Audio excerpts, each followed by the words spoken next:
¿Cuál es el precio del apoyo imprescindible del PNV para sacar adelante los presupuestos? ¿Son estas las cuentas que necesita España? ¿Qué busca Podemos al anunciar una moción de censura? ¿Tiene solución la deriva totalitaria de Venezuela? Buenas noches. Empieza el debate. Aquí en España el Parlamento se ha concebido como una fotografía de la sociedad a la que representa. Y nunca habíamos visto un Congreso tan fragmentado con 4 grandes fuerzas.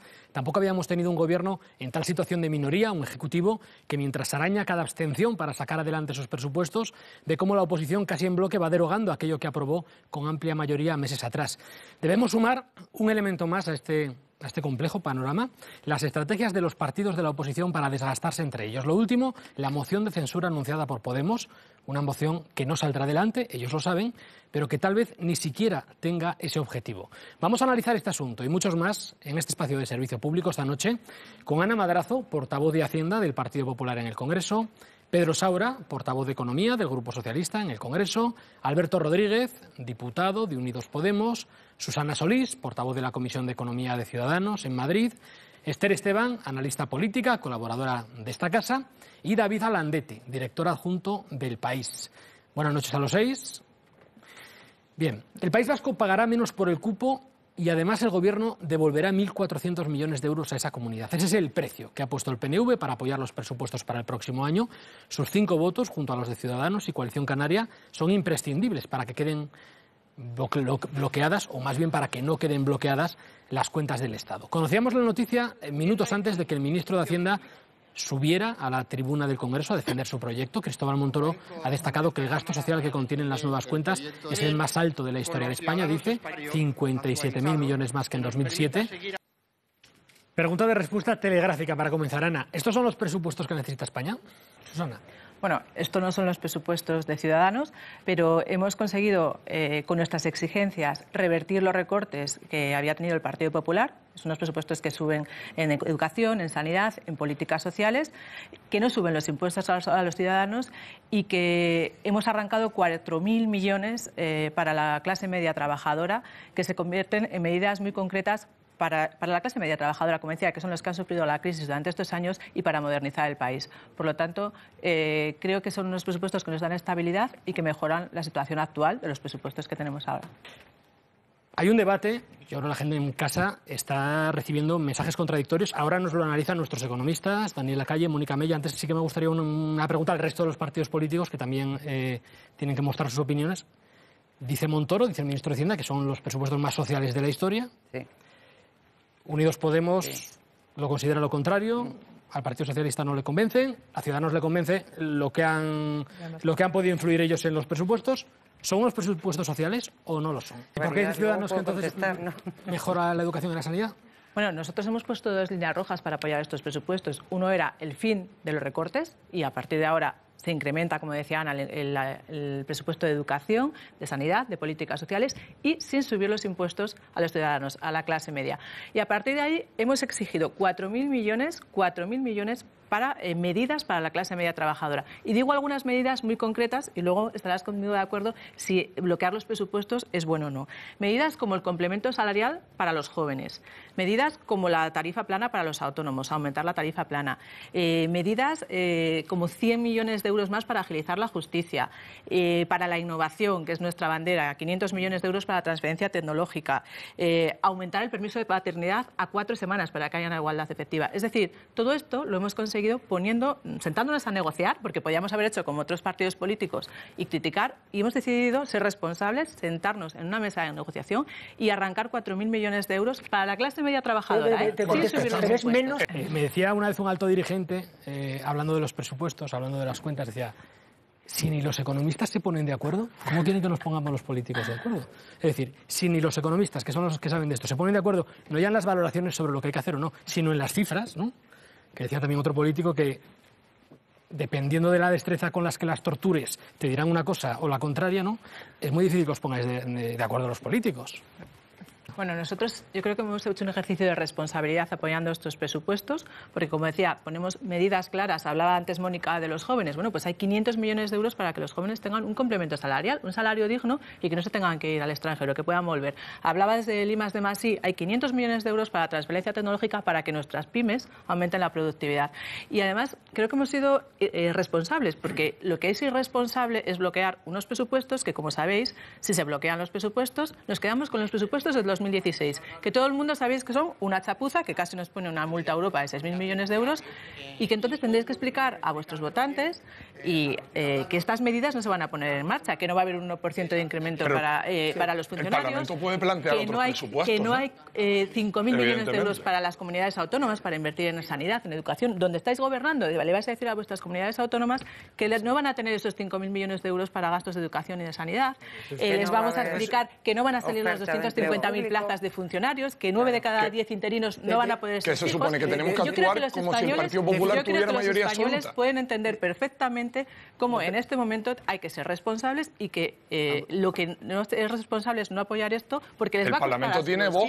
Bueno, el anuncio político de los últimos días ha sido el de Unidos Podemos. Pablo Iglesias convocaba a los medios de comunicación para informarles de que su partido iba a registrar una moción de censura contra Mariano Rajoy, una moción de censura comunicada minutos antes al resto de los partidos de la oposición y que no tenía y no tiene de momento ni candidato, ni fecha, ni respaldos para que salga adelante. Pues a juzgar por las respuestas de los posibles socios en esa moción, no hay posibilidades de que salga adelante. Y ahora esta moción responde a otra estrategia que la de cambiar al gobierno. Se trata de hacer historia, se trata de que se vea, de que se visualice Unidos Podemos como líder de la oposición. Vamos a intentar estrujar a nuestros analistas políticos que de momento hoy no están ganando el sueldo. ¿Cuál es la estrategia de Podemos? Nos llevaba Esther Esteban a otros años con la referencia de Felipe González, pero hay más, porque la moción de censura de Pablo Iglesias, o más bien la moción anunciada por Unidos Podemos, porque como estamos diciendo todavía no sabemos quién va a ser el candidato, se convertiría en la tercera que se produce en la democracia. La primera moción se celebró meses después de las elecciones generales del año 79, en mayo del 80, la presentaron los socialistas contra el presidente Adolfo Suárez. El candidato alternativo fue, como saben, un joven Felipe González, que se quedó a 24 votos de salir elegido presidente, a 24, pero hubo una segunda moción de censura de nuestra historia que se produjo a primeros del año 87, también meses después de unas elecciones generales, en este caso las de 1986, que dieron la segunda mayoría absoluta del PSOE de Felipe González, y dada esa mayoría absoluta, el nuevo candidato de Alianza Popular, Antonio Hernández Mancha, sin escaño en el Congreso, la planteó como una estrategia para darse a conocer como líder de la oposición. Los dos precedentes tienen varios aspectos en común. El primero, que no lograron un cambio de gobierno. El segundo, que estaban lideradas por el principal partido de la oposición, que no es el caso de esta moción.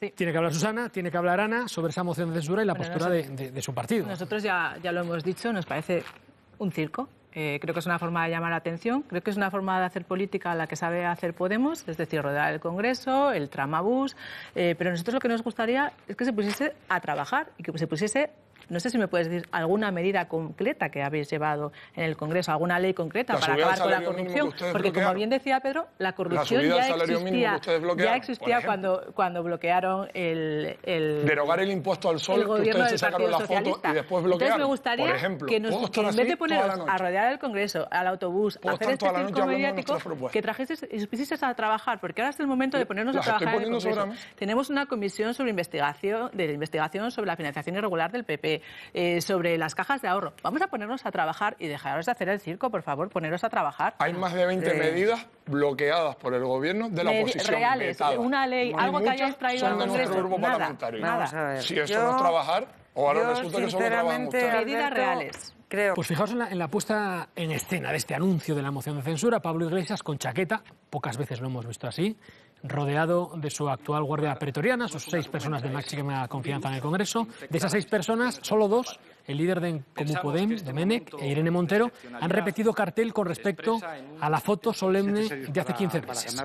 Con eso sobre la mesa creemos que había números suficientes para acabar con la situación de excepcionalidad democrática que tenemos ahora mismo. Por eso hemos abierto una comisión de investigación en el Congreso. Perfecto. Y nosotros la hemos apoyado. Una ley anticorrupción, por eso estamos trabajando con leyes en el Congreso para evitar que esto vuelva a ocurrir. Pero apoyar a los corruptos no ayuda. No ni en Andalucía, ni en Madrid, ni en Murcia. No con autobuses se soluciona esto. No ayuda. trabajando con medidas, con leyes. La moción de censura está en la Constitución. Cambiando los olvidemos. fiscales.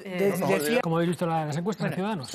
Efectivamente, son solo encuestas, pero sí que muestran una tendencia a la alza de Ciudadanos. En eso coinciden Bueno, las dos. Metroscopia sois los que más subís. Sí, y además yo creo que los madrileños están reconociendo la labor que estamos haciendo de control, de regeneración democrática, de exigencia al Gobierno de la Comunidad de Madrid, y llevamos 2 años en las instituciones, creo que se reconoce nuestro trabajo. Tenemos 2 años más para seguir limpiando a la Comunidad de Madrid de corrupción y para demostrar que somos una alternativa ilusionante, con las manos libres, con las manos limpias, y que podemos llegar a gobernar la Comunidad de Madrid, que podemos gestionar mejor que lo está haciendo este Gobierno. Así que nosotros pues salimos a trabajar para las próximas elecciones. Antes de terminar, que no son horas, tenemos pendiente un viaje a Venezuela, pero sí me gustaría, antes una pregunta a Susana, porque el PSOE de Madrid anunciaba una cita con Ciudadanos para buscar una alternativa de gobierno en la región.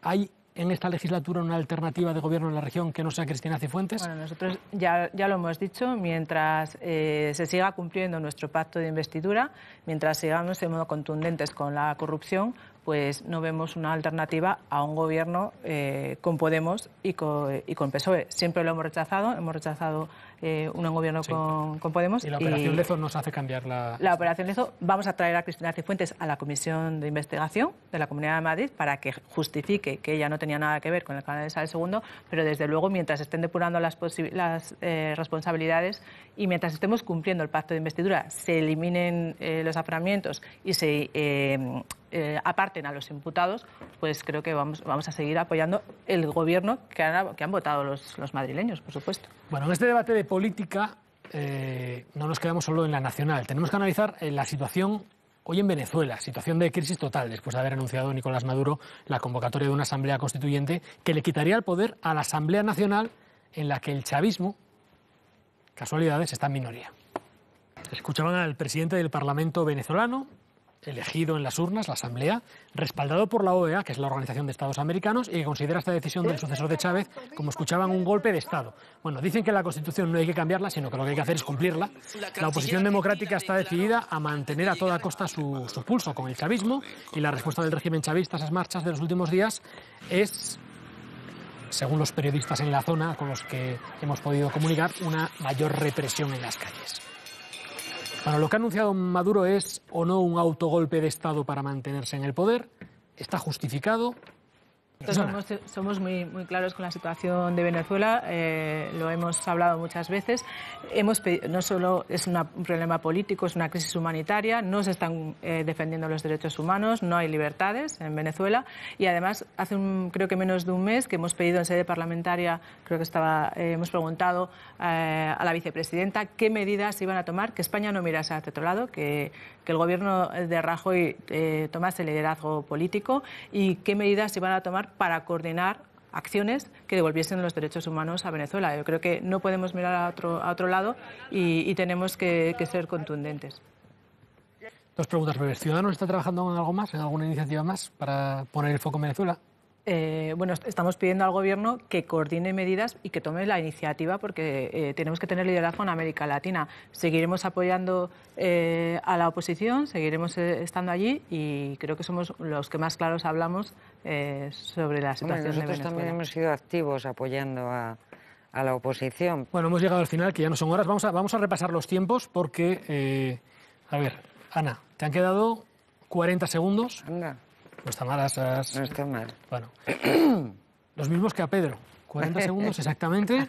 Alberto, tú has dejado un segundo. Un segundo, algo así. Y Susana, tú has sido más explícita, más sintética. 3 minutos te han sobrado, que ya sabes que te los guardamos para otro día, luego te los sumamos. Bueno, pues en fin, gracias a todos. Hasta aquí este espacio de reflexión que intenta entender la realidad con algo más que un par de titulares. Hoy hemos escuchado las voces de 10 de las personas que más saben sobre los asuntos de política nacional e internacional que hemos abordado. Queda, como siempre, la voz más importante, la suya. Gracias por su atención y buenas noches.